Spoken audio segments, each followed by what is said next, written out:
Padre, al abrir tu palabra y al repasar la historia, pedimos la conducción de tu Santo Espíritu. Te lo imploramos en el nombre precioso, incomparable de Cristo Jesús. Amén. La campaña presidencial del año 2016 fue algo de proporciones históricas. El resultado fue tan sorpresivo como lo fue la victoria de Harry Truman sobre Thomas Dewey en la elección de 1948. En esa elección, el periódico renombrado Chicago Tribune sacó una edición que decía Dewey wins, gana Dewey. Pero tuvieron que retractarlo porque la próxima mañana se descubrió que había ganado la elección Harry Truman. Los medios de comunicación estaban absolutamente seguros que en la elección del año 2016 Hillary Clinton iba a ser coronada como el presidente número 45 en la historia de los Estados Unidos. Sin embargo, al tabularse los resultados de los diversos estados la noche de la elección, los comentaristas notables no podían creer lo que estaban viendo. Algunos derramaron lágrimas, otros amenazaron irse del país a Canadá y aún otros predijeron que había llegado el Armagedón. Se preguntaban cómo un hombre, un individuo irreverente y novato en materia política, podía haber derrotado a una veterana de vasta experiencia política. Creo firmemente que el eslogan que usó Trump en su campaña tuvo mucho que ver. Make America Great Again. Hagamos de América una nación grande nuevamente. La palabra clave en este lema es nuevamente. La palabra sugería que en cierto tiempo en los Estados Unidos era una nación grande y que había que recuperar su grandeza. La mayoría de los electores, no la mayoría plena, sino la mayoría de los votos electorales, cayeron para Trump y llegó a ser el presidente número 45 en la historia de los Estados Unidos.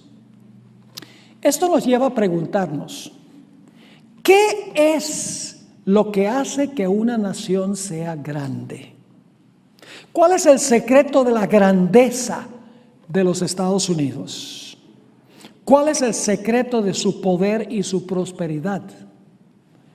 ¿Será su vasta expansión geográfica que cubre más de 6 millones de kilómetros?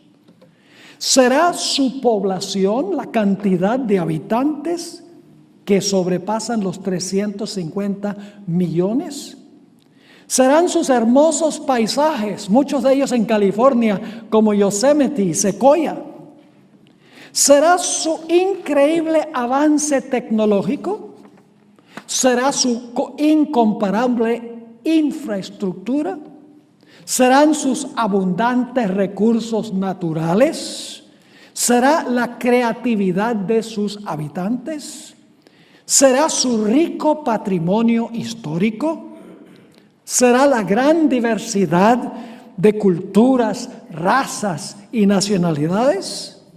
¿Será su incomparable prosperidad económica con bajo desempleo y baja inflación? La respuesta a estas preguntas es un retumbante no.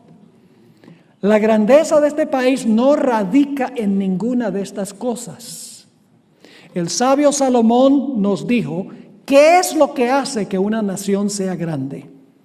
En el libro de los Proverbios, el capítulo 14 y el versículo 34, el sabio Salomón escribió las siguientes palabras: la justicia engrandece a la nación, mas el pecado es afrenta de las naciones.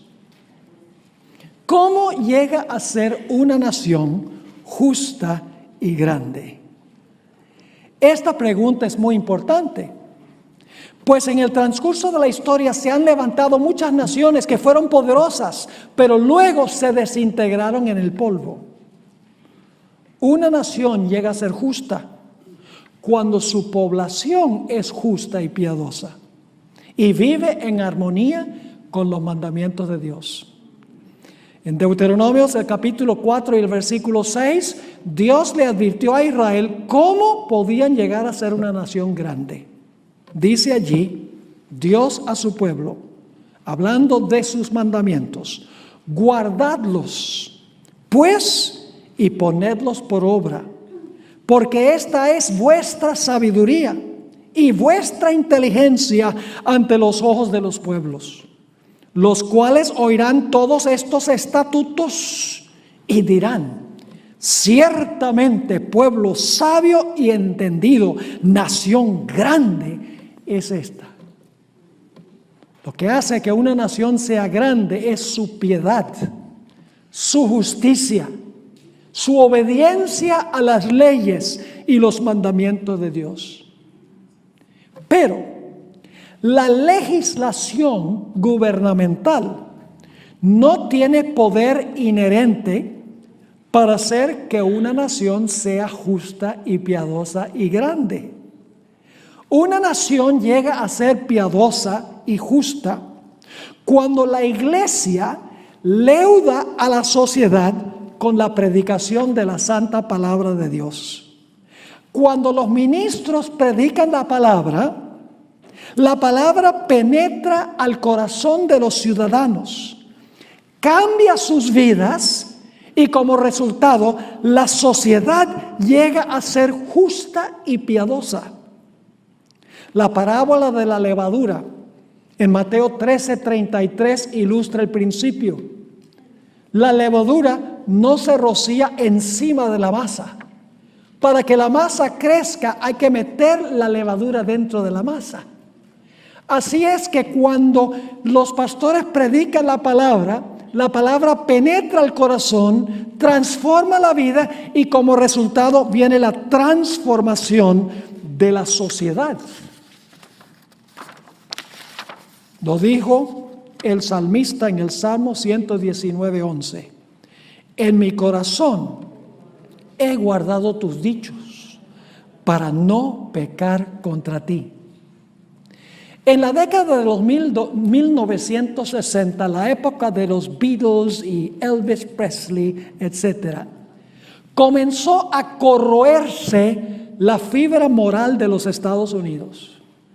El proceso de degeneración moral se veía patente en la década de los 80 y de los 90. Y por eso varias organizaciones evangélicas, como la Mayoría Moral, fundada por Jerry Falwell, y la Coalición Cristiana, comenzaron a presionar al gobierno para que impusieran leyes que levantaran la moral del país.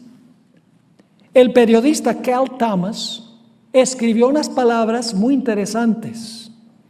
Dijo lo siguiente: si el poder de Dios no nos constriñe desde adentro, entonces el poder del Estado tendrá que hacerlo actuando como representante de Dios. ¿Están de acuerdo con eso? No. Está diciendo que si Dios no transforma la sociedad porque transforma a los cristianos por dentro, entonces el gobierno tiene que imponer leyes que moralice a la sociedad. Aún una lectura somera de las noticias hoy indica que la sociedad de los Estados Unidos está cada día en proceso de desintegración. Se ha vuelto libertina y secular.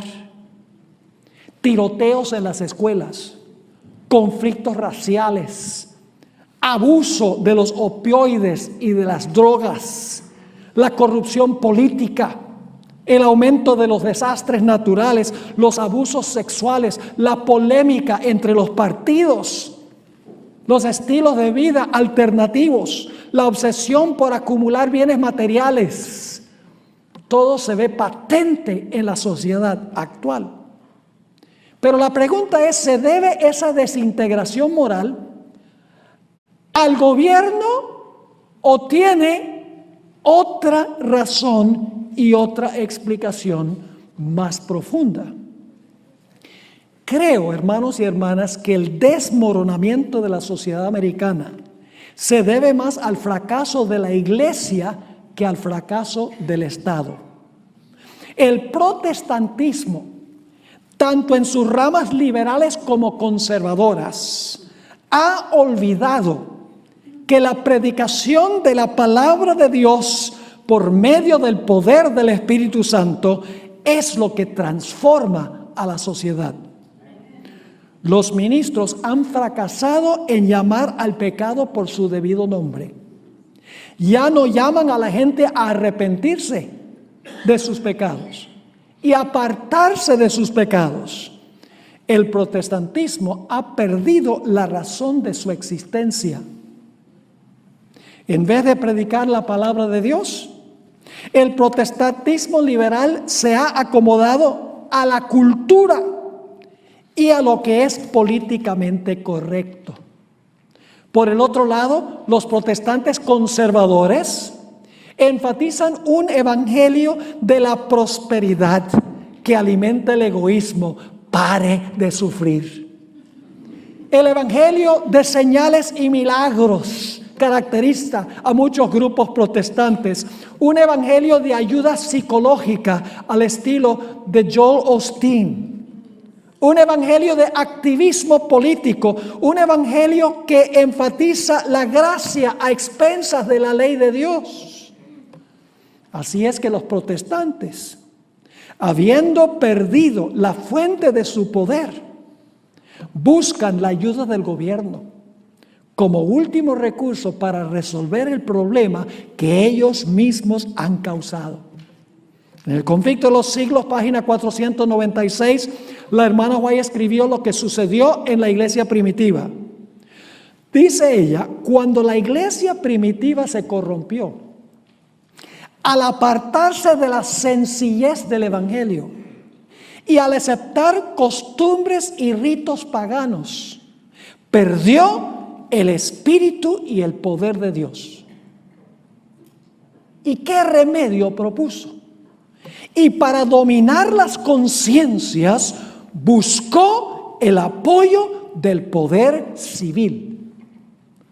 Los ministros de las mega iglesias de hoy y las giga iglesias acumulan casas que valen millones, pasean en sus yates, viajan en aviones corporativos, se transportan en sus limusinas, visten trajes lujosos, disfrutan de vacaciones exóticas y como resultado el mundo secular se desencanta con la religión y se levanta contra ella.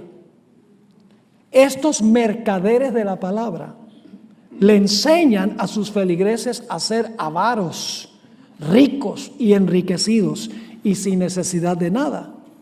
Y que la gracia nos exonera de guardar la ley de Dios. En vez de ser la luz del mundo, la iglesia ha permitido que entren las tinieblas. En vez de ser la sal de la tierra, la iglesia ha perdido su carácter salado. La iglesia ha fracasado en mayor grado en transformar la sociedad desde adentro, cambiando los corazones. Y por eso, para moralizar a la sociedad, siente que es necesario apelar al gobierno para que imponga leyes para moralizar a la sociedad. Hace varios años, el juez supremo de la Corte de Alabama, se llama Roy Moore, colocó un monumento de 5.300 libras en la rotunda del edificio estatal. Su motivación era muy buena, pero inútil. ¿Cómo pueden los 10 mandamientos grabados en un monumento de piedra transformar la sociedad? El apóstol Pablo tenía razón cuando escribió que el cambio de la vida viene tan solo cuando Dios escribe su ley en las tablas del corazón. Y eso viene por la predicación de la palabra y el estudio de la palabra de Dios. Recuerdo cuando yo era niño, a veces decía una mala palabra. La maestra o el maestro llamaban a la casa y le contaban a mi mamá. Y cuando llegaba a la casa, mi mamá me estaba esperando con la barra de jabón para lavarme la boca. Y un día mirando, mientras me saboreaba el jabón, miré a mi mamá y le dije, pero mamá, no lo estás haciendo correctamente, porque la Biblia dice, de la abundancia del corazón habla la boca, así que tienes que lavarme el corazón para que la boca hable bien. ¿Cuál es entonces la solución para los problemas de la sociedad americana?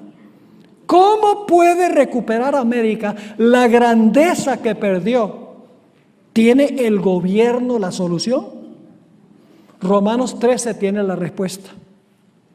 Este pasaje, y no lo vamos a leer todo por la premura del tiempo, pero este pasaje está hablando de la autoridad del gobierno civil.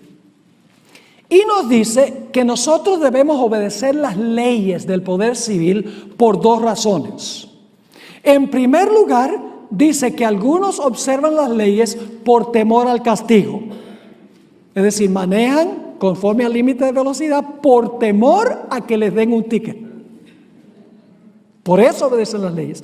Pero el apóstol Pablo dice que hay un segundo motivo, y es por causa de la conciencia.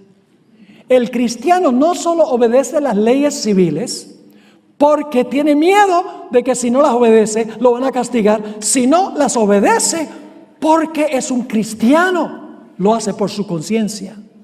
En Romanos 13 y el versículo 5 el apóstol Pablo escribió, por lo cual es necesario estarles sujetos al poder civil, no solamente por razón del castigo, que sería desde afuera, pórtate bien, porque si no te van a castigar, sino también por causa de la conciencia que te dice que debes hacerlo, porque tienes la ley en el corazón. La sociedad es estable y justa cuando los ciudadanos guardan la ley de Dios, y no por temor al castigo, sino porque el Espíritu Santo la ha grabado en el corazón. Cuando el Espíritu Santo guía la conciencia, el respeto para con los padres, la vida, el matrimonio, la propiedad y la reputación estarán todos seguros. La levadura, como mencioné, funciona de adentro hacia afuera. Asimismo, cuando la conciencia es guiada por el Espíritu Santo, el pueblo elegirá candidatos que tienen principios. Ahora la pregunta clave es, ¿cómo consideró Jesús, quien es nuestro perfecto ejemplo, la relación que deben sostener los cristianos con el poder civil? La respuesta está en Lucas 17, 20 y 21. Lucas 17, 20 y 21. Los líderes religiosos de la época de Jesús estaban esperando un reino donde Cristo eliminaría, un Mesías eliminaría todos los poderes civiles del mundo para establecer a la nación judía en el ápice de la civilización. Estaban esperando un reino temporal impuesto por la fuerza. Noten Lucas 17, 20 y 21. Preguntado por los fariseos, ¿cuándo había de venir el reino de Dios? Les respondió y dijo, ¿qué pensaban ellos cuando dijeron, ¿cuándo viene el reino de Dios? Estaban pensando de un reino establecido por fuerza militar. Jesús respondió, el reino de Dios no vendrá con advertencia, que significa no vendrá con una exhibición de poder, ni dirán, helo aquí o helo allí, porque he aquí, el reino de Dios está, una mejor traducción, está en vosotros. Cuando el reino de Dios está en el corazón, los ciudadanos obedecerán la ley y tendrán una sociedad ideal. Fíjense cómo escribió la hermana White en cuanto a cómo el poder político no puede transformar la sociedad, no puede hacer que una nación sea grande. Esta cita que voy a leer es un tanto larga, pero muy significativa. Se encuentra en El deseo de todas las gentes, página 470 y 471.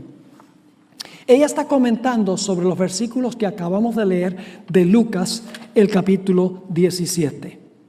Dice así: el reino de Dios viene sin manifestación exterior. El evangelio de la gracia de Dios con su espíritu de abnegación no puede nunca estar en armonía con el espíritu del mundo. Los dos principios son antagónicos. Mas el hombre animal no percibe las cosas que son del espíritu de Dios porque le son locura y no las puede entender porque se han de examinar espiritualmente. Y luego dice ella: pero hay hoy en el mundo religioso. ¿En el mundo qué? Hoy en el mundo religioso hay multitudes que creen estar trabajando para el establecimiento del reino de Cristo como dominio temporal y terrenal. Desean hacer de nuestro Señor el rey de los reinos de este mundo, el gobernante de sus tribunales y campamentos, de sus asambleas legislativas, sus palacios y sus plazas. Esperan que Jesús reine por medio de promulgaciones legales, es decir, por leyes impuestas por autoridad humana. Como Cristo no está aquí en persona, ellos mismos quieren obrar en su lugar, ejecutando las leyes de su reino. El establecimiento de un reino tal es lo que los judíos deseaban en los días de Cristo. El establecimiento de un reino así los hubiera llevado a recibir a Jesús. Si Él estuviese dispuesto de establecer un dominio temporal, a imponer lo que ellos consideraban como las leyes de Dios y hacerlos los expositores de su voluntad y los agentes de su autoridad. Pero Jesús dijo: mi reino no es de este mundo. No quiso aceptar el trono terrenal. Y luego dice esto: el gobierno bajo el cual Jesús vivía era corrompido y opresivo. Por todos lados había abusos clamorosos, extorsión, intolerancia y crueldad insultante. Sin embargo, el Salvador no intentó hacer reformas civiles, no atacó los abusos nacionales, ni condenó a los enemigos nacionales, no intervino en la autoridad, ni en la administración de los que estaban en el poder.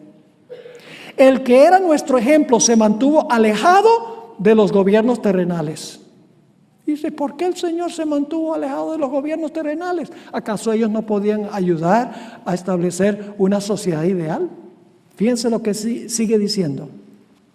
El que era nuestro ejemplo se mantuvo alejado de los gobiernos terrenales, no porque fuese indiferente a los males de los hombres, sino porque el remedio no consistía en medidas simplemente humanas y externas. Para ser eficiente, la cura debía alcanzar a los hombres individualmente y debía regenerar el corazón. No por las decisiones de los tribunales o los consejos o asambleas legislativas, ni por el patrocinio de los grandes del mundo ha de establecerse el reino de Cristo, sino por la implantación de la naturaleza de Cristo en la humanidad por medio de la obra del Espíritu Santo. Una sociedad no cambia por leyes de afuera, sino porque la predicación de la palabra y estudio de la palabra implanta las leyes de Dios en el corazón y los ciudadanos obedecen la ley de Dios por amor y la sociedad se vuelve grande. Hay una historia del Antiguo Testamento que sirve para ilustrar el futuro de los Estados Unidos. Todos conocemos la historia del musculoso Sansón, a quien Dios impartió una fuerza sobrenatural con el fin de cumplir una misión especial. Los filisteos incircuncisos estaban oprimiendo a Israel, los tenían medio esclavizados, y Dios levantó a Sansón con una misión especial, y era librar a Israel de sus enemigos. En el libro El Hogar Cristiano, página 417, la hermana White escribió: el cuidado providencial.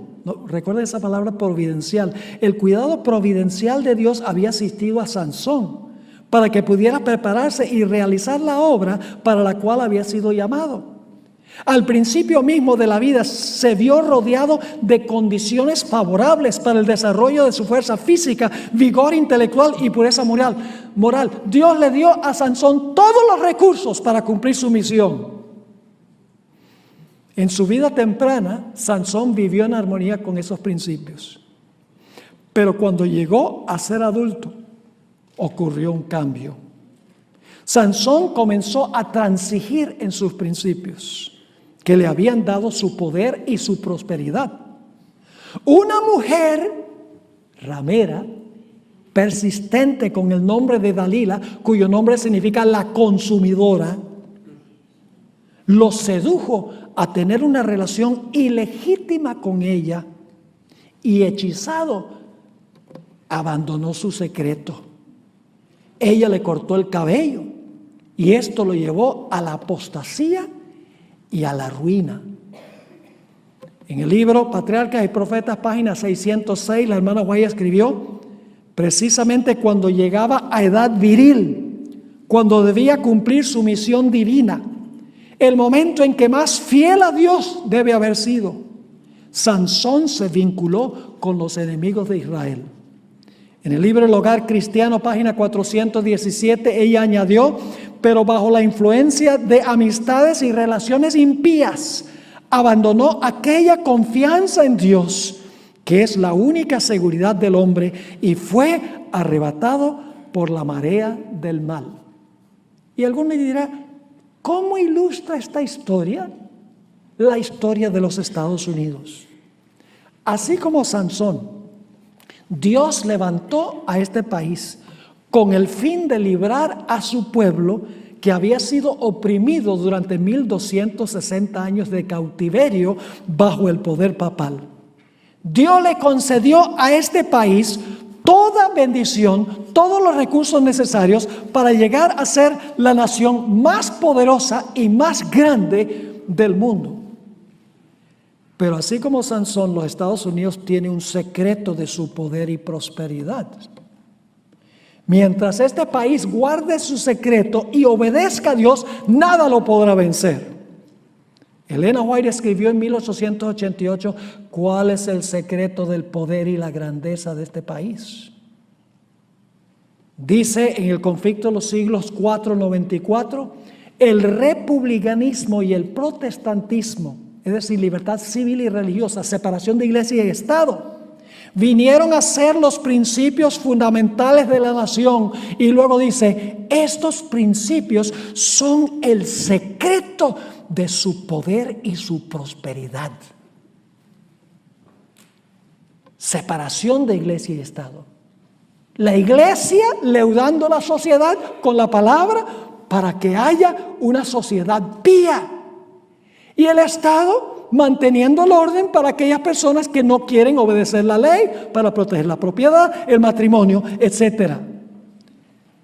Estos dos principios se hallan encerrados en la primera enmienda a la Constitución de los Estados Unidos, que dice así: el Congreso no hará ninguna ley, el Congreso redacta las leyes, el Congreso no hará ninguna ley con respecto a establecer religión, ni que prohíbe la libre práctica de la religión, ni que coarte la libertad de expresión, ni la libertad de la prensa, o el derecho que tiene el pueblo de reunirse pacíficamente y de pedirle al gobierno que les haga justicia.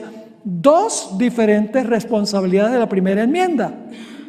No puede establecer religión ni prohibir que la gente practique su religión, y garantiza derechos civiles también, como la libertad de expresión, libertad de prensa, la libertad de reunirse pacíficamente y pedirle al gobierno que se les haga justicia cuando alguien obra injustamente. Así como Sansón, los Estados Unidos repudiará el secreto de su poder y prosperidad. Esto lo hará al permitir que una ramera espiritual, la Iglesia Romana apóstata, la seduzca a contraer una relación ilícita entre la Iglesia y el Estado. El resultado será que la ramera resoluta llevará al país a repudiar el secreto de su grandeza y su prosperidad, y la apostasía nacional llevará a la ruina nacional. En el libro Eventos de los Últimos Días, página 137, la hermana White escribió: el Estado pondrá bajo su cuidado y protección los principios católicos romanos. A esta apostasía nacional le seguirá rápidamente la ruina nacional. La profecía nos indica que las iglesias protestantes no solo persuadirán al poder civil que imponga leyes legítimas, sino que también convencerán al poder civil que imponga leyes que violan la conciencia. La nación de los Estados Unidos es diferente que cualquier nación en el mundo. Los historiadores se refieren a los Estados Unidos, al estatus de los Estados Unidos, con la palabra excepcionalismo. ¿Qué hace que los Estados Unidos sea excepcional? Voy a leer una definición que da Ian Terrell. El artículo es What Exactly is American Exceptionalism? Es publicado en la revista The Week. Yo lo traduje. Dice lo siguiente: el excepcionalismo es la creencia que los Estados Unidos prosigue un camino histórico que difiere de las leyes y normas que gobiernan a otros países. Esa es la esencia del excepcionalismo americano. Los Estados Unidos no es meramente un país más grande y poderoso, sino una excepción. Es el portador de liberación y libertad, y moralmente superior a algo que se llama Europa. Muy interesante. Esta iglesia, este país, hermanos y hermanas, es excepcional en el sentido de que es una nación que separa radicalmente la iglesia del poder civil y garantiza libertad civil y religiosa. Por eso miles y miles quieren venir a este país. No es solamente por los recursos que pueden adquirir aquí, sino porque es un país donde hay relativa paz y donde hay relativa tranquilidad, a donde la gente puede trabajar y puede prosperar. El 10 de junio de 1797, solo unos pocos meses antes que Papado recibiera su herida mortal en 1798, el presidente John Adams, en ese tiempo presidente de los Estados Unidos, llevó al Congreso de los Estados Unidos una ley que se conoce como el Tratado de Trípoli. Y parte de la ley que lo aprobó el Senado, el Congreso, decía lo siguiente: el gobierno de los Estados Unidos en ningún sentido está fundado sobre la religión cristiana. Hoy en día los protestantes se enardecen con esa ley. Dice, ¿cómo que los Estados Unidos no fue fundado sobre la religión cristiana? Este es un país cristiano. Pero saben que cuando se aprobó esta ley, los protestantes de la época no protestaron. La ley se llevó al Senado en mayo de 1797. Los senadores la estudiaron, la aprobaron unánimemente, se les dio un ejemplar escrito. Los periódicos grandes de Filadelfia y Nueva York no protestaron. Todo el mundo estaba bien con la idea de que este país no es un país cristiano. Es un país de cristianos. Pero los fundadores sabían que si ellos decían que este era un país cristiano, que hubiera sido una violación de la primera enmienda, porque la primera enmienda prohíbe que se establezca una religión. Así que este país no es un país cristiano, que sería una violación de la Constitución, que dice que no se puede establecer religión por ley, sino que es una religión preponderantemente que se compone ¿de qué? De cristianos. Alexis de Tocqueville, analista político francés, hizo una gira de los Estados Unidos entre los años 1831 y 1833. Después de una cuidadosa observación del sistema político de los Estados Unidos y de las instituciones políticas del país, él escribió una obra que es muy beneficiosa leerla, consta de 2 tomos, se llama La democracia en América. Entrevistó a muchos analistas políticos y ciudadanos del país y les preguntó cuál era el secreto de la paz y la prosperidad de los Estados Unidos. Le preguntó a los políticos, ¿por qué este país es tan grande y tan próspero? ¿Por qué hay tanta paz? Todos, según el testimonio de él, respondieron que se debía a la separación de la iglesia del Estado. Leo una de sus citas. Dice lo siguiente: todos atribuyeron la existencia pacífica de la religión en su país principalmente a la separación de la iglesia del Estado. No titubeo, escribió él, en confirmar que durante mi permanencia en América no encontré a una sola persona de entre el clero y los laicos que no tuvieran la misma opinión. Los 2 principios: separación de iglesia y Estado, libertad civil y religiosa. La iglesia haciendo su obra como iglesia, predicando la palabra, transformando corazones para que los ciudadanos sean ciudadanos que obedecen las leyes por su conciencia, y el Estado asegurándose de que las leyes se implementen para las personas que no les dicta su conciencia que deben hacerlo.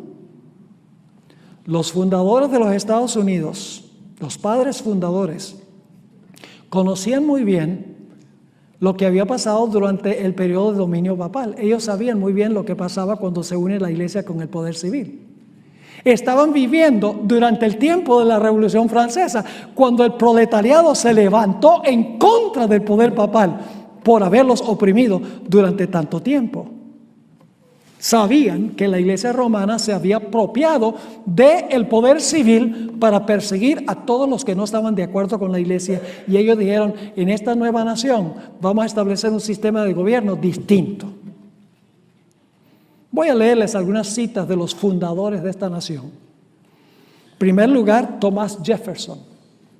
14 de agosto del año 1800, escribió una carta a Jeremiah Moore, un ministro y evangelista bautista, y advirtió en cuanto al peligro de permitir que el clero usara el poder civil. Escribió lo siguiente: el clero, al establecerse por ley y al incorporarse en la maquinaria del gobierno, se ha convertido en un enemigo formidable de los derechos civiles y religiosos del hombre. Tremenda cita esa. En otra carta que le escribió a Horacio Spafford el 14 de marzo de 1814, le escribió lo siguiente: en todos los países y en todas las épocas, el sacerdote ha sido hostil a la libertad. Siempre se alía con el déspota, apoyando sus abusos a cambio de su protección. En otra cita, esto está en las cartas de Thomas Jefferson, el nombre del libro es Writings, página 285, escribió lo siguiente, con un toque de humor: los poderes legítimos del gobierno se limitan tan solo a las acciones que le causan daño a los demás. ¿Qué clase de leyes puede imponer el gobierno? Las acciones que le causan daño a los demás. Y luego escribe esto: a mí no me hace ningún daño si mi vecino cree que hay 20 dioses o ningún dios. Esto ni me roba la billetera ni me quiebra la pierna. Entendió muy bien el principio. En su libro Notes on Virginia, Notas sobre Virginia, página 1782, escribió: solo el error necesita el apoyo del Estado. La verdad puede sostenerse por sí misma. En el monumento a Jefferson en Washington, D.C. aparecen estas palabras. Yo las anoté con mi propia mano. Podría haber ido a Google, pero fue emocionante estar ahí. He estado varias veces. Aquí, esculpido en el mármol allí, en el monumento a Jefferson, aparecen estas palabras. El omnipotente Dios creó a la mente humana libre. Todo intento de influenciarla por medio de castigos o cargas temporales es desviarse del plan del santo autor de nuestra religión. Ninguna persona se verá obligada a frecuentar o a apoyar ningún ministerio oculto religioso, ni sufrirá por causa de sus opiniones o creencias en materia de religión, sino que todos tendrán la libertad de profesar y defender por la argumentación sus propias opiniones en materia de religión. James Madison, otro de los fundadores, le escribió una carta a Alexander von Humboldt, un geólogo y naturalista y explorador prusiano. La carta está fechada 6 de diciembre del año 1813. Dijo lo siguiente, escribió lo siguiente: creo que la historia no nos aporta ni un solo ejemplo, fíjense, la historia no nos aporta ni un solo ejemplo en que un pueblo dominado por un sacerdocio disfrute de un gobierno civil libre. En otra cita, expresó lo que los Estados Unidos le estaba enseñando a las demás naciones de la época. Escribió lo siguiente: le estamos enseñando al mundo la gran verdad, que los gobiernos pueden existir mejor sin reyes y nobles que con ellos. El mérito se duplica por la otra lección que nos enseña, y es que la religión florece con mayor pureza sin la ayuda del gobierno que con su ayuda. ¿Qué dijo Benjamin Franklin? Era un individuo muy creativo, un hombre muy inteligente, inventor, y tenía también un toque de humor. Escribió lo siguiente: cuando una religión es buena, creo que se apoyará a sí misma. A lo largo de los últimos años, la figura del guía espiritual a quien tantos fieles acuden en busca de orientación se ha situado en un punto de observación casi privilegiado desde el cual reflexiona sobre los acontecimientos sociales y políticos que definen la vida contemporánea en Estados Unidos. Este ministro, consejero, predicador y maestro, a quien muchos llaman reverendo, mentor o simplemente hermano mayor en la fe, ha desarrollado un discurso profundamente introspectivo acerca del expresidente Donald Trump, más ampliamente, sobre la nación que lo vio emerger como un fenómeno político sin precedentes. Sus palabras, frecuentemente pronunciadas en templos, reuniones comunitarias, foros sociales o incluso en encuentros privados con feligreses, se han vuelto largas meditaciones sobre los efectos que los líderes contemporáneos ejercen sobre la identidad espiritual y moral del pueblo, así como sobre las tensiones entre poder, moralidad, carisma político y responsabilidad ética. Cada una de sus disertaciones ha adquirido la forma de extensos análisis que se expanden como ríos de pensamiento, examinando desde las raíces históricas de Estados Unidos hasta los perfiles psicológicos de los líderes que moldean su destino actual, y estas reflexiones abarcan un espectro que va desde lo teológico hasta lo sociológico, desde lo emocional hasta lo institucional. A medida que el mentor espiritual profundiza en su visión acerca de Donald Trump, insiste en que no se trata simplemente de evaluar a un individuo, sino de entender el entramado cultural y emocional que permitió que una figura tan polarizante se convirtiera en referente político para millones. Explica en muchas de sus charlas que ningún líder emerge en el vacío, que cada figura pública que alcanza alturas como las de Trump es, en realidad, la cristalización de tendencias sociales, miedos colectivos, sueños frustrados y anhelos largamente incubados en el corazón de la nación. Para él, la figura de Trump es un espejo de intensa luz y oscuridad que refleja tanto la grandeza como las fracturas internas de Estados Unidos. En sus palabras, Analizar a Trump requiere también examinar la psicología nacional, un conjunto de símbolos, narrativas y tensiones históricas que van desde la colonización hasta la globalización contemporánea, una urdimbre donde confluyen la fe protestante, el sueño americano, el individualismo extremo, la nostalgia por un pasado idealizado y la incertidumbre frente al futuro. El dirigente religioso suele insistir en que la figura de Trump no puede ser comprendida únicamente desde la política, porque su impacto penetró la cultura, la estética, la moralidad pública y la percepción colectiva del poder. Por ello, dice que debe interpretarse como fenómeno espiritual, como episodio de identidad nacional y como momento de purificación dolorosa y necesaria, en el que la sociedad se ve obligada a confrontar sus contradicciones más profundas. En estas disertaciones, el guía espiritual sostiene también que el ascenso de Trump reveló una sed de autoridad que Estados Unidos mantenía latente desde hace décadas. Habla largamente sobre cómo la gente busca en sus líderes no solo políticas, sino también una voz fuerte que les permita sentir estabilidad en medio de un mundo cambiante. Según él, Trump fue percibido por muchos como esa figura de seguridad, un individuo que hablaba con determinación y que prometía restaurar un sentido de orden, identidad y fortaleza nacional. No todos coincidían con sus métodos, reconoce el predicador, pero para un sector del país él encarnaba la fuerza que anhelaban. Para otros, en cambio, era símbolo de confrontación, exclusión y turbulencia, lo que generó una polarización emocional sin precedentes. El mentor espiritual reflexiona que esta polarización no fue creada por Trump, sino que él simplemente amplificó líneas de tensión que ya recorrían el tejido de la nación: desigualdad económica, racismo estructural, fracturas ideológicas, resentimientos provinciales, crisis de representación política y una profunda desconfianza en las instituciones tradicionales. Ante esta realidad, el reverendo sostiene que Estados Unidos está viviendo una especie de examen espiritual colectivo en el cual su pueblo debe decidir si desea seguir alimentando el conflicto o si quiere encontrar caminos de reconciliación y madurez cívica.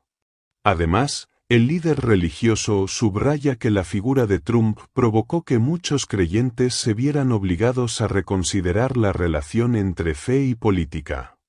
Explica que, en el pasado, gran parte de la comunidad cristiana estadounidense tendía a ver la política como un escenario en el cual la moral religiosa debía prevalecer de manera directa, identificando a ciertos partidos o líderes como guardianes de los valores espirituales.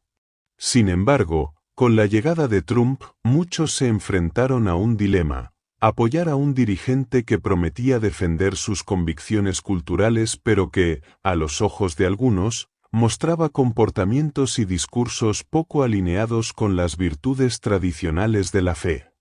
En innumerables sermones, el ministro espiritual narra que este dilema expuso una tensión que ya existía desde hacía tiempo: la pregunta sobre si los creyentes deben evaluar a sus líderes políticos por sus políticas o por su carácter, por sus resultados o por su ejemplo personal, por sus discursos públicos o por sus principios privados. Y afirma que esta tensión ha dividido incluso a congregaciones enteras, generando debates intensos que, según él, pueden ser positivos si se canalizan con humildad y sabiduría, pero destructivos si se dejan llevar por la ira y el juicio implacable. En su visión más amplia sobre Estados Unidos, el consejero espiritual insiste en que la nación se encuentra en un momento de transición profunda, comparable a las grandes etapas que marcaron la historia del país: la guerra civil, la industrialización masiva, la lucha por los derechos civiles o los periodos de crisis económica. Para él, el impacto cultural y político que dejó Trump forma parte de un ciclo mayor de redefinición nacional en el que Estados Unidos debe confrontar su identidad, su propósito y su vocación en el mundo. Habla una y otra vez sobre la necesidad de que el país reconozca sus heridas históricas, sus injusticias acumuladas, sus divisiones prolongadas y, al mismo tiempo, el potencial transformador que ha demostrado tener en repetidas ocasiones. Afirma que Estados Unidos posee un espíritu resiliente, moldeado por generaciones que enfrentaron adversidades y encontraron maneras de reinventarse. Sin embargo, advierte que este espíritu puede debilitarse si la nación se aferra demasiado a la nostalgia, al resentimiento o a la búsqueda de culpables externos. Por ello, dice que la reflexión sobre Trump y sobre los procesos sociales que su figura desató debe servir como punto de partida para un autoexamen moral más amplio que abarque tanto a las instituciones como a los ciudadanos. A medida que el guía espiritual continúa desarrollando sus reflexiones, insiste en que la figura de Trump debe comprenderse no solamente como un líder político, sino como un síntoma narrativo que surge cuando una nación atraviesa un conflicto interno entre su memoria histórica y su realidad presente. El mentor religioso explica que Estados Unidos es una nación que ha construido su identidad sobre relatos profundamente arraigados: el mito de la frontera, la independencia individual, la movilidad social casi ilimitada, la convicción de ser un pueblo llamado a cumplir un destino excepcional. Sin embargo, según sus análisis, estos relatos han comenzado a fracturarse ante la presión de la globalización, la automatización laboral, la desigualdad creciente y el colapso de referentes culturales compartidos. Desde su perspectiva, Trump emergió precisamente en ese momento de fractura simbólica. Para algunos encarnó la posibilidad de restaurar una época dorada que quizá nunca existió de manera literal, pero que vive todavía en la memoria colectiva. Para otros simbolizó un retroceso, una amenaza, una manifestación de intolerancia o autoritarismo. El líder espiritual señala que esta dualidad se volvió el epicentro de la vida pública estadounidense, convirtiendo cada debate, cada noticia, cada elección, en un campo minado donde las identidades entraban en choque antes incluso de que se discutieran ideas concretas. En una de sus exposiciones más extensas, el predicador afirma que el fenómeno Trump también puso en evidencia la profunda crisis de confianza entre los ciudadanos y las instituciones. Describe cómo millones de estadounidenses se sienten desconectados del Congreso, de los medios de comunicación, de las universidades, de los sistemas económicos y sociales que alguna vez se percibieron como garantes de estabilidad. Según él, este desencanto ha sido incubado durante décadas, alimentado por promesas incumplidas, desigualdades persistentes y una sensación creciente de que las élites políticas y económicas viven en un mundo aparte. Así, cuando Trump declaró que representaba al pueblo olvidado, el reverendo reconoce que ese mensaje resonó profundamente en quienes se sentían ignorados por los canales tradicionales de poder. Para el líder espiritual, esto no implica necesariamente que Trump fuese una solución real a los problemas estructurales del país, sino que su discurso conectó con una herida emocional colectiva que había sido ignorada durante demasiado tiempo. Es por ello que, según explica, la conversación sobre Trump obliga a mirar más allá de la superficie política y a preguntarse por las causas profundas del resentimiento, la frustración y la sensación de abandono que recorren la nación. En otro de sus largos análisis, el consejero espiritual aborda la relación entre Trump y la retórica del conflicto. Explica que el expresidente introdujo un estilo comunicativo que intensificó la sensación de vivir en una constante confrontación, nosotros contra ellos, los que aman al país contra los que quieren destruirlo, patriotas contra enemigos internos. Para el dirigente religioso, este tipo de discurso tiene un efecto emocional poderoso, capaz de generar adhesiones fervientes pero también rupturas profundas.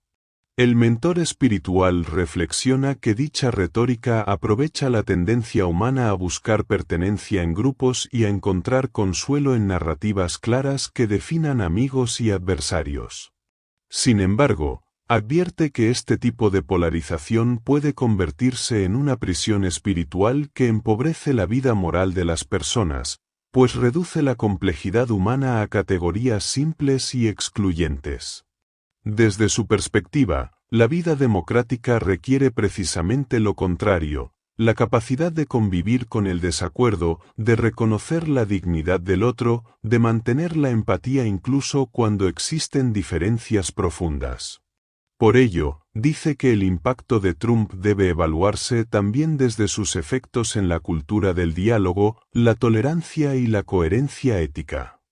El guía espiritual añade que Estados Unidos, como nación, debe enfrentarse al desafío de reconstruir un sentido de unidad que no se base en la uniformidad, sino en el respeto mutuo. Este líder religioso se muestra preocupado por cómo la cultura política se ha transformado en una especie de arena gladiatoria donde cualquier error se magnifica, cualquier gesto se interpreta como traición y cualquier desacuerdo se convierte en motivo de cancelación pública. Señala que Trump no inventó esta dinámica, pero sí la intensificó, convirtiendo el espectro político en un campo más emocional que racional. En sus palabras, este fenómeno es problemático no solo desde un punto de vista cívico, sino también espiritual, porque erosiona la capacidad de las personas para escuchar, perdonar, aprender y corregir. El predicador dice que una nación herida no puede sanar mientras persista la cultura de la confrontación permanente, y que la tarea más urgente no es elegir líderes que griten más fuerte, sino promover una renovación moral colectiva que recupere la humildad, la sensatez y la responsabilidad hacia el prójimo. El mentor espiritual también dedica muchas de sus reflexiones a examinar la relación entre Estados Unidos y su papel en el mundo. Afirma que la figura de Trump representó un giro en la política exterior estadounidense, un repliegue hacia el interior después de décadas de intervención global. Aunque algunos vieron esta postura como un gesto necesario para priorizar los intereses internos del país, otros la interpretaron como una señal de aislamiento y debilitamiento de alianzas históricas. Para el dirigente religioso, este debate va más allá de la política internacional y toca una pregunta más profunda. ¿Cuál es la vocación moral de Estados Unidos en el mundo? Señala que, a lo largo del siglo XX, la nación se percibió a sí misma como defensora de la democracia, promotora del orden internacional y ejemplo para otros pueblos. Sin embargo, reconoce que esta visión ha sido cuestionada tanto desde dentro como desde fuera. Por ello, reflexiona que el periodo de Trump obligó a muchos estadounidenses a reconsiderar si desean mantener ese ideal, reformarlo o abandonarlo. Este replanteamiento, explica, es una oportunidad para que la nación se mire con honestidad y decida si quiere actuar movida por el miedo y la rivalidad, o si prefiere buscar un liderazgo basado en la cooperación, la justicia y la responsabilidad global. Otro aspecto que el líder espiritual explora con especial detenimiento es el papel de los medios de comunicación en la construcción de las percepciones sobre Trump y sobre Estados Unidos como totalidad política y cultural. El mentor religioso señala que la era moderna ha convertido la información en un flujo constante que se desplaza a velocidades nunca antes vistas, alimentado por redes sociales, canales televisivos, plataformas digitales y voces que compiten por captar la atención del público. Afirma que en este entorno hiperacelerado, la figura de Trump se convirtió en una especie de imán mediático, capaz de dominar titulares y discusiones incluso en ausencia de acciones concretas. Para el consejero espiritual, esto no solo revela la habilidad del expresidente para manipular la narrativa pública, sino también la fragilidad emocional de una sociedad que responde impulsivamente a cada estímulo mediático. El predicador insiste en que esta situación generó una dinámica peligrosa donde el país entero parecía vivir en un estado de agitación constante, dividido entre quienes interpretan cada declaración como amenaza y quienes la ven como liberación.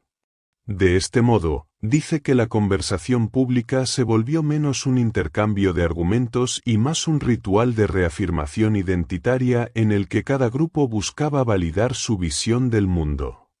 Además, el reverendo explica que esta saturación mediática contribuyó a que gran parte del país dejara de distinguir entre la realidad y la percepción emocional. En su opinión, muchas personas dejaron de analizar hechos concretos para simplemente alinearse con las narrativas que reforzaban sus creencias previas. Según él, este fenómeno no solo afectó a quienes apoyaban a Trump, sino también a quienes le eran opuestos, ya que en ambos casos el discurso público se volvió una confrontación simbólica más que racional. El líder espiritual afirma que esta confusión entre narrativa y realidad alimentó el resentimiento, el miedo y la desconfianza, erosionando la capacidad de la nación para debatir desde un terreno común. Por ello, en sus reflexiones llama a sus oyentes a desarrollar discernimiento, paciencia, profundidad de análisis y una actitud de escucha que permita superar la superficie emocional del discurso público. Dice que sólo así se podrá restaurar la posibilidad del diálogo, un elemento indispensable para la salud moral de cualquier sociedad. En uno de sus sermones más comentados, el dirigente religioso aborda I don't blame you for living this wish had been enough for you to stay.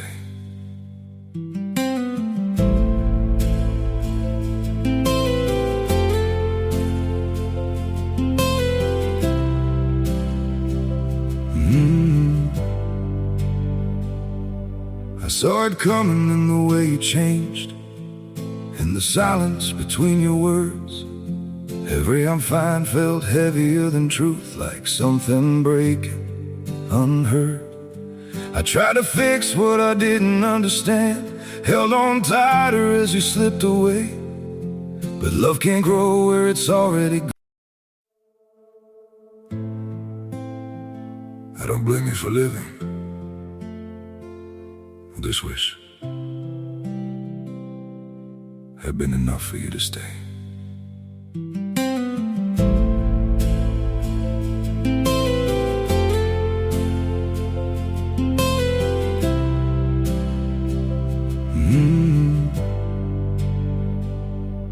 I saw it coming in the way you changed, in the silence between your words.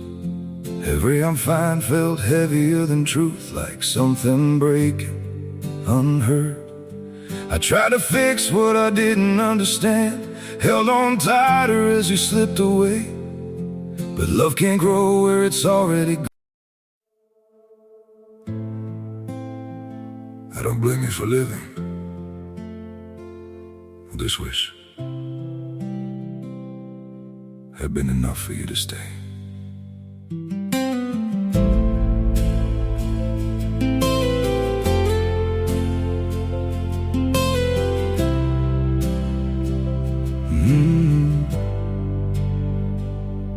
I saw it coming in the way you changed, in the silence between your words. Every I'm fine felt heavier than truth, like something breaking, unheard. I tried to fix what I didn't understand, held on tighter as you slipped away. But love can't grow where it's already gone. I don't blame you for living this wish. El tema de la identidad estadounidense a partir de la tensión entre diversidad y cohesión nacional. Explica que Estados Unidos nació como un experimento radical en la convivencia de múltiples culturas, ideologías, credos y lenguajes, y que este experimento siempre ha estado acompañado de retos y contradicciones. Sin embargo, afirma que las tensiones actuales se han intensificado debido a la velocidad con que han cambiado las condiciones sociales, económicas y demográficas del país.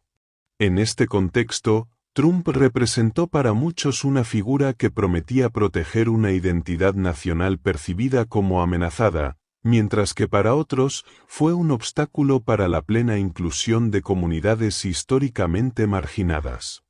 El mentor espiritual insiste en que estas percepciones contradictorias no deben interpretarse como enemigos irreconciliables, sino como expresiones de un país que aún está en construcción, un país que aún no ha resuelto completamente quién quiere ser.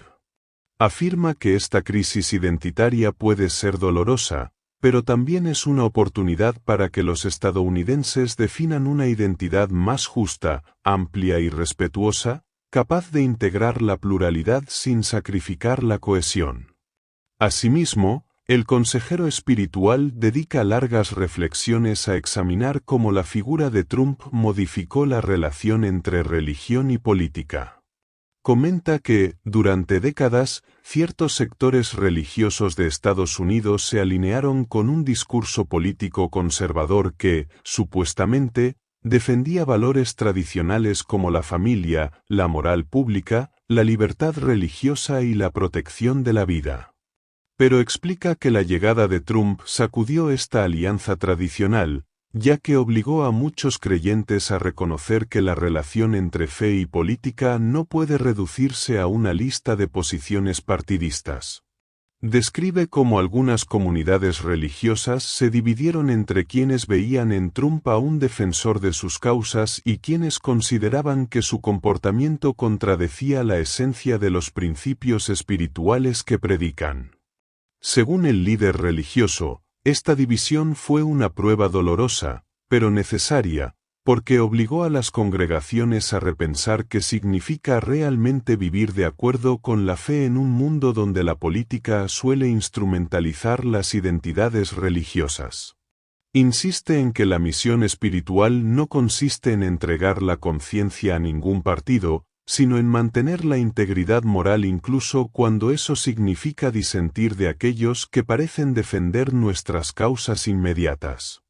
Una de las preocupaciones más profundas del guía espiritual es el deterioro del lenguaje en la vida pública. Señala que el estilo retórico de Trump, marcado por frases tajantes, expresiones provocadoras y ataques directos, se convirtió en un patrón imitado tanto por sus seguidores como por sus detractores.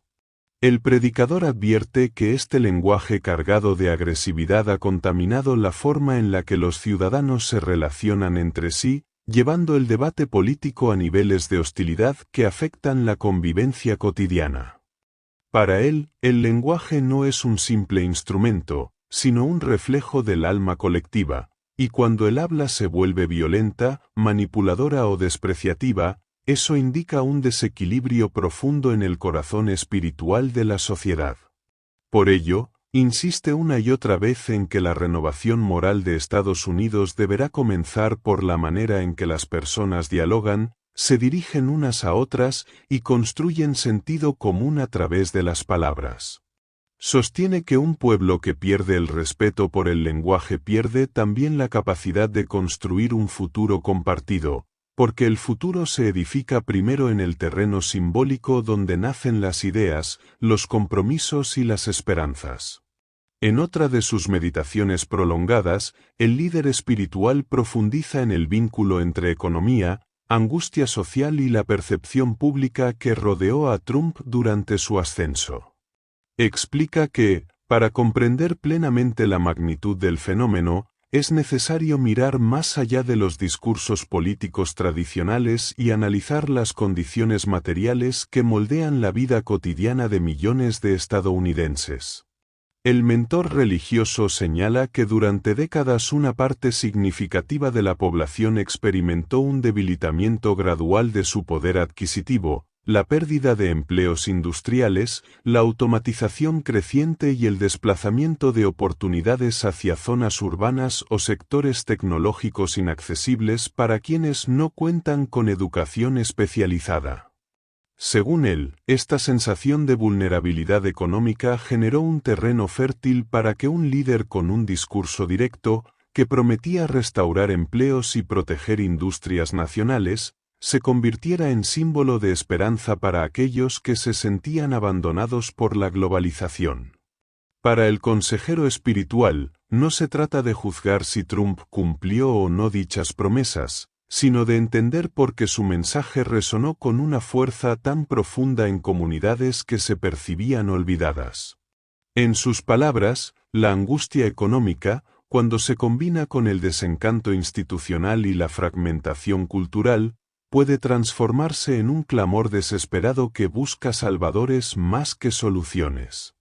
Asimismo, el dirigente religioso observa que esta búsqueda de un salvador político revela una fragilidad espiritual que atraviesa gran parte de la sociedad estadounidense. Explica que, cuando las instituciones fallan, cuando la economía se vuelve impredecible, cuando la identidad nacional entra en crisis, las personas suelen aferrarse a figuras fuertes que prometen estabilidad, incluso si esas figuras no representan necesariamente los valores más elevados. El guía espiritual afirma que esto no es una crítica exclusiva a los seguidores de Trump, sino un fenómeno humano universal, presente en muchos momentos de la historia. En épocas de incertidumbre, las masas tienden a buscar líderes carismáticos que aparenten tener respuestas simples para problemas complejos. Sin embargo, insiste en que este mecanismo emocional puede llevar a la sociedad a delegar excesiva autoridad moral en figuras que no están preparadas para sostener esa responsabilidad. Este exceso de expectativa, explica el predicador, puede derivar en frustración, resentimiento o incluso dependencia psicológica, ya que se coloca en los hombros de un líder humano un peso que ninguna persona, por muy influyente que sea, puede cargar sin consecuencias. Por ello, llama a sus oyentes a cultivar una madurez espiritual capaz de diferenciar entre carisma político y verdadera sabiduría, entre liderazgo basado en la fuerza y liderazgo basado en la integridad. Otro de los temas recurrentes en sus discursos es la relación entre memoria histórica y responsabilidad moral. El mentor religioso sostiene que Estados Unidos, como nación, ha experimentado ciclos de grandeza moral y crisis profundas, y que cada crisis ha sido tanto una advertencia como una oportunidad. En su lectura espiritual de la historia, la época de Trump se inscribe en uno de esos ciclos, en los que el país debe decidir si se enfrenta a sus sombras internas o si prefiere ignorarlas hasta que se vuelvan más peligrosas. Explica que la polarización vivida en esos años no fue un fenómeno aislado, sino la expresión moderna de tensiones antiguas, desigualdades raciales no resueltas, disputas entre regiones, diferencias culturales, luchas de clase y disputas sobre quién tiene derecho a definir el rumbo del país. Para el consejero espiritual, enfrentar esta memoria histórica implica reconocer tanto los logros como las heridas que aún no han sido sanadas. Afirma que la figura de Trump actuó, en cierto modo, como catalizador de un debate que el país había postergado durante demasiado tiempo, obligando a millones a preguntarse qué tipo de nación desean construir y qué valores están dispuestos a defender. En varias de sus charlas, el reverendo reflexiona sobre cómo la presencia de Trump sacó a la luz una tensión fundamental entre la verdad y la interpretación de la verdad. En su perspectiva, la posverdad, ese fenómeno en el que los hechos pasan a un segundo plano frente a las emociones o creencias personales, se convirtió en uno de los desafíos más serios para la vida pública estadounidense. El predicador explica que, durante los años de mayor confrontación política, era común ver cómo hechos verificables quedaban eclipsados por narrativas construidas para reforzar identidades grupales, ya fuera entre defensores o detractores de Trump. El líder espiritual señala que esta disolución del consenso sobre lo que constituye la verdad representa una amenaza para cualquier comunidad que aspire a la justicia y a la convivencia pacífica. Para él, la verdad es un valor espiritual fundamental, no porque sea propiedad de un grupo o de una institución, sino porque permite orientar la conducta humana hacia la coherencia, la responsabilidad y el respeto mutuo. Cuando la verdad se fragmenta, advierte, la sociedad pierde su brújula moral, y en ese vacío proliferan la manipulación, el fanatismo y el cinismo. Además, el dirigente religioso analiza cómo esta lucha por la verdad afecta directamente la salud espiritual de la nación. Dice que una sociedad que renuncia a la verdad queda expuesta a líderes oportunistas que utilizan la confusión para expandir su poder, alimentando el miedo, la división o el resentimiento. Pero también reconoce que esta vulnerabilidad no es culpa de un solo individuo, sino una consecuencia de procesos culturales más amplios, el debilitamiento de la educación cívica, la saturación de información, la polarización ideológica y la pérdida de referentes éticos compartidos. Por ello, insiste en que la restauración de la verdad debe ser una tarea colectiva que involucre no solo a los líderes políticos, sino también a las comunidades, las familias, las escuelas y los espacios de diálogo público.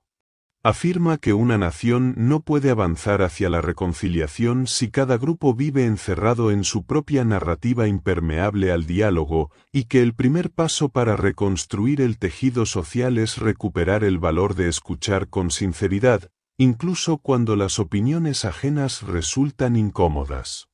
En otra de sus largas exposiciones, el guía espiritual se detiene a analizar la manera en que la figura de Trump puso en evidencia la vulnerabilidad emocional del país ante la incertidumbre global. Explica que, durante generaciones, Estados Unidos cultivó la idea de que su destino estaba marcado por el progreso continuo, la innovación, el liderazgo moral en el mundo y la supremacía tecnológica y militar.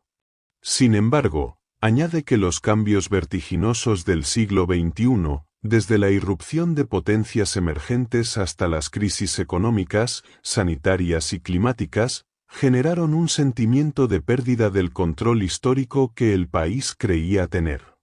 El dirigente religioso argumenta que esta sensación de que el mundo se mueve demasiado rápido y de que las certezas se desmoronan llevó a muchos ciudadanos a buscar refugio en discursos que ofrecían seguridad inmediata, aun cuando tales discursos estuvieran cargados de nostalgia, confrontación o simplificación excesiva de los problemas. Desde su perspectiva, la promesa de restaurar un pasado idealizado se convirtió en una oferta emocionalmente tentadora para quienes sentían que el presente les exigía más de lo que podían soportar. En ese contexto, explica que Trump se presentó como un ancla psicológica para millones, una figura que no solo prometía soluciones, sino también un sentido de identidad firme en un mundo cambiante. El mentor religioso señala que este fenómeno debe comprenderse dentro de un marco más amplio que combina psicología colectiva, identidad cultural y crisis de propósito nacional. Afirma que cuando una nación pierde claridad sobre su misión histórica, se abren dos caminos, uno que conduce a la madurez y la renovación, y otro que conduce al miedo y la regresión. Para él, el periodo en el que Trump dominó el paisaje político ilustró cómo millones se inclinaron hacia la segunda opción, impulsados por el temor a la pérdida de estatus, a la desaparición de los valores tradicionales y al colapso de la narrativa del destino excepcional. Sin embargo, también reconoce que ese mismo periodo despertó en otros millones una determinación renovada por avanzar hacia una sociedad más inclusiva, más crítica, más consciente de sus contradicciones y más dispuesta a enfrentar sus sombras históricas sin maquillarlas. El consejero espiritual afirma que, paradójicamente, Trump no solo polarizó a la nación, sino que también catalizó procesos de autoconciencia colectiva que el país había evitado durante demasiado tiempo. En numerosas ocasiones, el predicador ha insistido en que el debate sobre Trump fue solo el síntoma visible de un conflicto más profundo, la lucha por el alma moral de Estados Unidos. Explica que el país se encuentra dividido no únicamente por líneas partidistas, sino por modos distintos de interpretar la libertad, la justicia, la responsabilidad y la pertenencia. Para algunos, el ideal americano exige restaurar un orden jerárquico tradicional. Para otros, exige romper con las estructuras que perpetúan desigualdades. Para unos, la libertad es ante todo individual. Para otros, requiere garantizar la igualdad colectiva.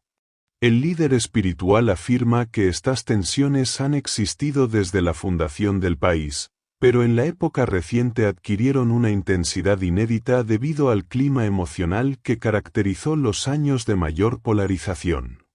Sostiene que Trump, con su retórica directa, agresiva y disruptiva, actuó como acelerador de estas tensiones, llevando a la superficie debates que habían permanecido latentes durante décadas. En una de sus reflexiones más hondas, el dirigente religioso recalca que la recuperación moral de una nación no depende exclusivamente de sus líderes, sino de la capacidad colectiva de reconocer que el tejido social está compuesto por seres humanos que anhelan dignidad, estabilidad, justicia y sentido. Afirma que uno de los errores más frecuentes de la época de Trump fue convertir al expresidente en la causa absoluta de todos los problemas, por el contrario, en el salvador absoluto del país. En su opinión, ambas posturas revelan una tendencia humana a simplificar en exceso la complejidad social, transfiriendo a una sola figura más poder del que realmente tiene. Insiste en que ningún líder, por muy influyente que sea, posee la capacidad de destruir o salvar un país por sí solo. Lo que sí pueden hacer es amplificar tendencias internas que ya existen en la sociedad. Por ello, el mentor religioso invita a mirar más allá de la superficie política y a examinar críticamente qué patrones de pensamiento, qué heridas históricas y qué modelos culturales facilitaron la polarización extrema que ha marcado la vida pública estadounidense. El reverendo también destaca que la sanación de Estados Unidos debe pasar por un proceso de reconciliación, pero subraya que la reconciliación no es sinónimo de olvido ni de silenciamiento. En sus enseñanzas, explica que reconciliarse implica enfrentar la verdad con valentía, reconocer los errores cometidos, asumir responsabilidades y comprometerse con acciones que reparen las heridas sociales. Dice que una nación que busca sanar debe aprender a dialogar sin demonizar, a disentir sin destruir, a debatir sin perder la humanidad del otro. Sin estos componentes, advierte que cualquier intento de reconstrucción será superficial, tarde o temprano, volverá a reproducir los mismos conflictos. Para él, el desafío al que se enfrenta Estados Unidos no es puramente político, sino profundamente espiritual. Requiere una transformación interior que permita superar el resentimiento, el miedo y la arrogancia, y que abra paso a una ética de humildad, solidaridad y justicia. Asimismo, el dirigente espiritual concluye que Trump, más que un episodio aislado, fue un espejo que obligó a la nación a verse como realmente es, diversa, fracturada, apasionada, contradictoria, capaz de grandeza y de errores considerables. Y aunque reconoce que su figura generó heridas profundas en el tejido social, también admite que la crisis generada puede ser una oportunidad para que el país emprenda un proceso de renovación interna. Según él, los momentos de mayor tensión son también los que despiertan el potencial de transformación, porque obligan a las naciones a confrontar aquello que preferían ignorar. En su conclusión más amplia y definitiva, el guía espiritual afirma que el análisis de Trump y de Estados Unidos no debe quedarse en debates superficiales ni en culpabilizaciones unilaterales, porque una nación es un organismo vivo que evoluciona, tropieza, aprende y se redefine constantemente. Señala que el desafío actual consiste en reconocer que el país se encuentra en un punto de inflexión histórico, en el que el miedo puede impulsar regresiones peligrosas, pero la esperanza puede fomentar transformaciones profundas y duraderas. Explica que la misión espiritual de Estados Unidos, si realmente desea encontrar un nuevo equilibrio moral, consiste en dejar atrás la tentación de buscar salvadores políticos que concentren todo el poder y toda la responsabilidad, y en cambio cultivar una ciudadanía madura, comprometida y consciente de su papel en la construcción del bien común.